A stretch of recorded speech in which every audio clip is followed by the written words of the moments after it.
Welcome to the Slop Farm. Enjoy the video. In this video, I will explain how to reset your Toyota Yaris TPMS. First, ensure all your tires are inflated to the correct pressure, typically found on a sticker inside the driver's door jamb. This crucial first step prevents false readings and ensures the system can accurately monitor your tire health.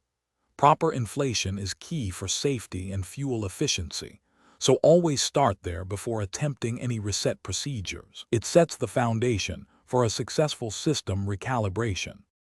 Before touching any buttons, grab a good quality tire pressure gauge. Check each of your 4 tires, and don't forget the spare if your vehicle has one.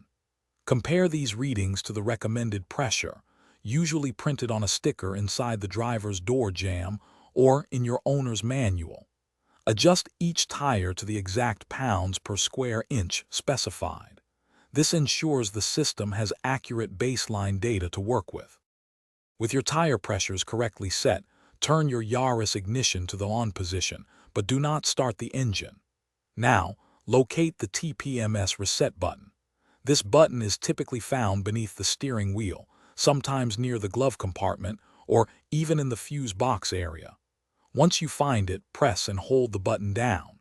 Keep holding it until the TPMS indicator light on your dashboard blinks 3 times, then release it.